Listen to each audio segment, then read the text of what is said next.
High friend welcome to my channel blessings cake. आज আমি একটা ম্যাগি কেকের সম্পূর্ণ ডেকোরেশন নিয়ে এসেছি। আমার যে সমস্ত বন্ধুরা ভাবেন যে কি ডিজাইন করব, নিত্য নতুন কি ডিজাইন আনা যায়, তারা আমার এই ভিডিওটা দেখে অবশ্যই এই ধরনের ম্যাগি কেক কিভাবে বানাবেন সমস্ত টেকনিক আমি দেখিয়েছি, বানাতে পারবেন। আর স্কিপ না করে দেখলে অবশ্যই সুন্দরভাবে একটা ম্যাগি কেক বাড়িতে বানানো যাবে। দেখুন আমি এখানে স্পঞ্জ বেক করে নিয়েছি, একটা 5 ইঞ্চির মোল্ডে 1/2 পাউন্ডের ব্যাটার মাখিয়ে খুব সুন্দরভাবে একটা স্পঞ্জ বানিয়ে নিয়েছি। এরপর আমি লেয়ার কাট করে খুব সুন্দরভাবে ক্রিম দিয়ে আইসিং করে আপনাদের একটা ম্যাগি কেক কীভাবে বানাবেন সেটাই দেখিয়েছি।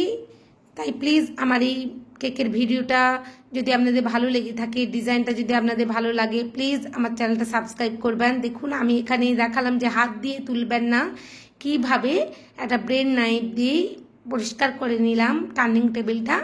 আর এখানে একটা বোর্ড নিয়ে নিয়েছি, বোর্ডের মধ্যে প্রথম স্পঞ্জটা বসিয়ে দিয়েছি, খুব সুন্দরভাবে সোপ করে নিলাম। এরপর অল্প অল্প করে ক্রিম দিয়ে আমি লেয়ারে ভরে নেব। এখানে ম্যাঙ্গো ক্রাশ দিয়ে দিলাম, এটা আমি ম্যাঙ্গো কেকের উপর রেখেছিলাম। এরপর দ্বিতীয় স্পঞ্জটাও বসিয়ে দিয়েছি আর একই রকমভাবে সোপ করে নেব। এই কেকগুলো বানাতে একটু টেকনিক লাগে একটু, কিন্তু যদি ধৈর্য ধরে বানানো যায় খুব সুন্দর একটা কেকের ডিজাইন হয়। আমরা তো গতানুগতিক অনেক রকমের কেক বানিয়ে থাকি, গোল, হার্ট শেপ, স্কোয়ার, বিভিন্ন রকমের নোজেলের কাজ করে থাকি। এই ধরনের কেকগুলো এখন খুব চলছে ট্রেন্ডিংয়ে, আর অনেকেই অর্ডার করছে। আর আমার কাছে এটা কোনো অর্ডারে ছিল না, আমি একটা কেক বানিয়েছিলাম, তার সাথেই এই স্পঞ্জটা বেক করে নিয়েছিলাম। আমার ছেলেরাই বলছিল মা একটা ম্যাগি কেক বানাও, তো আমি ভাবলাম যে হ্যাঁ এই কেকগুলো এখন তো খুবই চলছে, তো আমি একটা বানালাম। আমার যে সমস্ত বিগিনার বন্ধুরা আছেন বানাতে চান, তারা আমার এই ভিডিওটা দেখে বানাতে পারবেন। আমি এই ভিডিওর মধ্যে অনেক সমস্ত কিছু টেকনিক দেখিয়ে দিয়েছি কিভাবে একটা ম্যাগি কেক বানাতে হবে। দেখুন নিচের অংশ থেকে আমি যেহেতু বাটি শেপ করব, তাই একটু করে ছুরি দিয়ে কেটে নিলাম ভালোভাবে। যে অংশগুলোতে একটু বেশি স্পঞ্জ আছে বলে মনে হচ্ছে সেগুলোতেও আমি একটু ছুরি দিয়ে কেটে নেব। ভালোভাবে কেটে নেওয়ার পর ক্রাম কোটিং করে নিতে হবে। দেখুন আমার মনে হচ্ছিল আরেকটু করে কাটতে হবে, আমি কেটে নিলাম। এরপর আমি ক্রাম কোটিং করে নেব। ক্রাম কোটিং করে নিলে খুব সুন্দরভাবে শেপটা আনা যায়।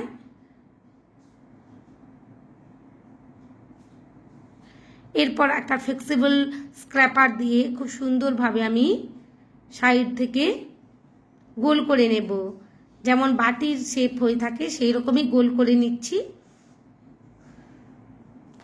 সাইড থেকে একটু একটু করে স্পঞ্জ কেটে নিতে হবে গোল করে।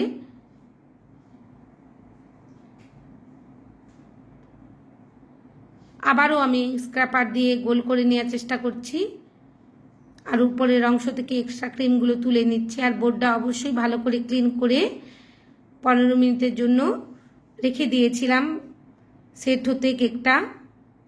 এরপর 15 মিনিট পর আমি আবার ক্রিম দিয়ে খুব ভালোভাবে ফিনিশিং করে নিচ্ছি।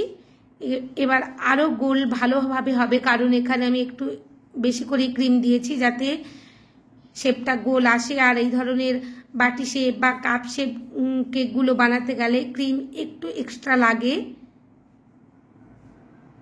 নালে গোল শেপটা আসে না। দেখুন এখানে আমি অরেঞ্জ কালারের ক্রিম রেডি করে নিয়েছিলাম, হোয়াইট কালারের ক্রিমের সাথে একটু অরেঞ্জ কালার মিশিয়ে নিয়েছিলাম, খুব সুন্দর একটা কালার এসে গেছে। এই কালার দিয়ে আমি এখানে ফিনিশিংটা করে নেব।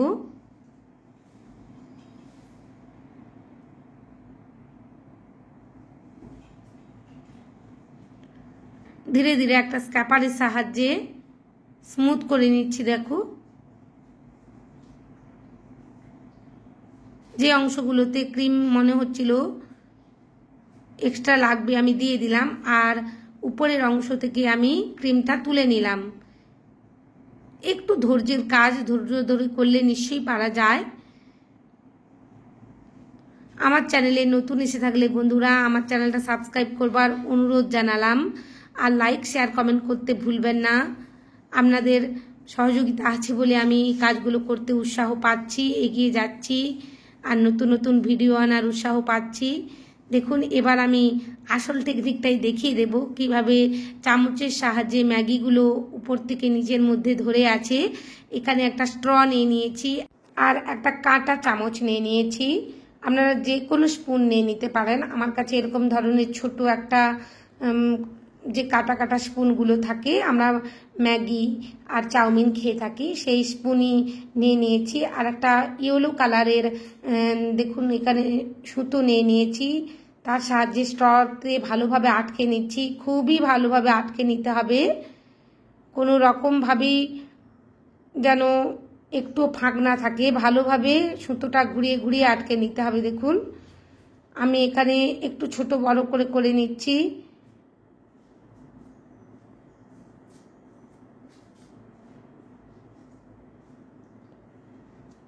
এবার সুতোটা দিয়ে বেঁধে নেব, ভালোভাবে ভালোভাবে আটকে নিতে হবে, নাহলে খসে যাওয়ার সম্ভাবনা থাকে।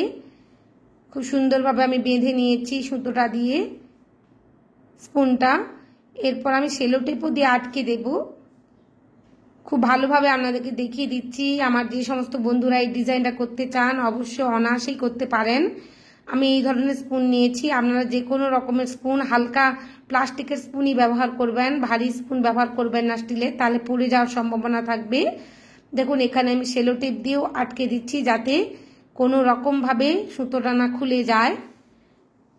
খুব সুন্দরভাবে আমি টেনে দেখে নিচ্ছি আমার শক্তভাবে আটকে গেছে স্পুনটা স্ট্রয়ের সাথে। আরও আমি একটা নিচের দিক থেকে সেলো টেপ আটকে দিচ্ছি। কাজগুলো খুবই নিট অ্যান্ড ক্লিন আর টেকনিক সহ করতে হয়, নাহলে কেকের ফিনিশিং বা ডিজাইনগুলো পারফেক্ট আসে না। দেখুন আমি এখানে ইয়েলো কালার মিশিয়ে নিচ্ছিলাম ক্রিমের সাথে, আমার মনে হলো আপনাদেরকে দেখানো উচিত, তো কয়েক ড্রপ আমি আরও ইয়েলো ফুড কালার দিয়ে দিলাম, দিয়ে ভালোভাবে ক্রিমটা এখানে রেডি করে নেব। পাইপিং ব্যাগের মধ্যে ছোট্ট নোজেল আছে আমার নাম লেখার, সেই নোজেলটাই ভরে নিয়েছি। সেই নোজেলের দিয়ে আমি এখানে ম্যাগির যে এফেক্টটা সেটা করে নেব।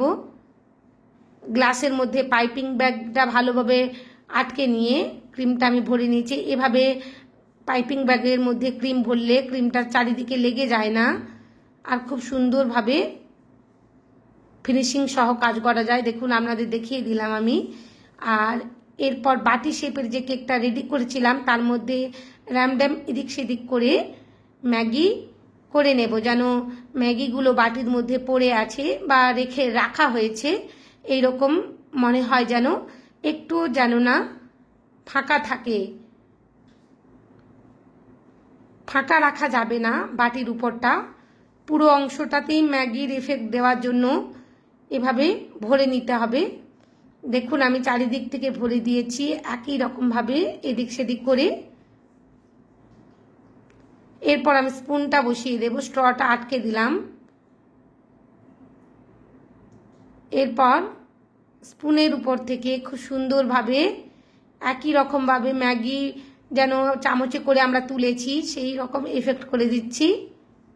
খুব সুন্দর দেখাচ্ছে না বন্ধুরা? যদি ভালো লেগে থাকে আর হেল্পফুল মনে হয় আমার ভিডিওটা দেখে একবার অবশ্যই করবেন, আর আমার চ্যানেলটা সাবস্ক্রাইব করবার অনুরোধ জানালাম। আর লাইক শেয়ার কমেন্ট অবশ্যই করবেন কেমন হয়েছে, আর আপনারা বানালে অবশ্যই কমেন্ট সেকশানে ছবি পাঠাবেন আমাকে।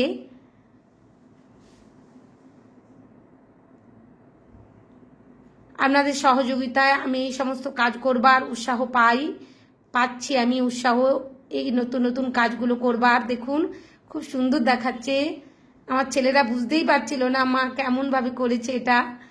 আর কয়েকটা ফন্ডেন্টের গ্রিন আর রেড কালারের গোল গোল করে নিয়েছিলাম, যাতে ম্যাগির উপর যে মশলাগুলো থাকে বা গাজরের যে অংশগুলো থাকে, বিনস থাকে, সেগুলোই আমি করে নেওয়ার চেষ্টা করছি। এখানে চারিদিকে ছড়িয়ে দেব, এগুলো ফন্ডেন্ট ইউজ করেছি, খুব সুন্দর দেখাচ্ছে। ভালো লাগলে অবশ্যই লাইক শেয়ার কমেন্ট করবেন, আপনারাও বাড়িতে বানাবেন। অনেক ধন্যবাদ বন্ধুরা আমার এই ভিডিও দেখার জন্য। সবাই খুব খুব ভালো থাকবেন।